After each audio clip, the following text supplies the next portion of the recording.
stretches, kneeling. Just on one knee. And basically we're just going to be lengthening through the hamstring.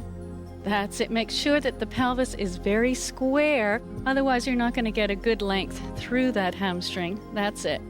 So on the exhale, we apply pressure down without hyperextending the knee. Inhale, release it.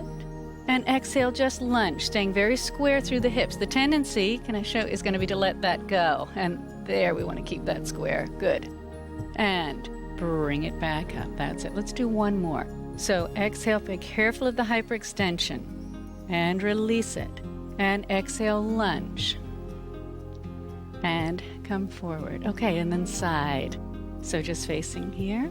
So you might need to bring that leg forward because you, again, want to have this pelvis very square. And exhale, press down without hyperextending.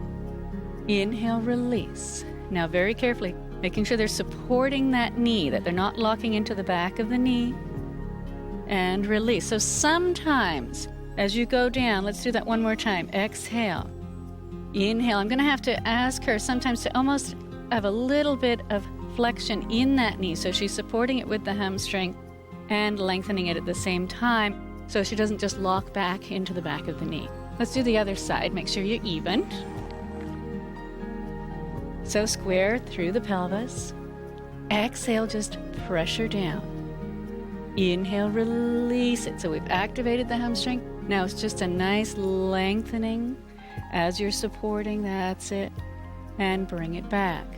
And exhale, press it down. And release. And exhale, easy length. Being careful not to let the pelvis go forward. And bring it back. Okay, to the side. Good square position. And exhale, press down. Inhale, release it. And exhale, easy stretch. And come up one more time. And press down. And release it. And exhale, stretch. And release it up.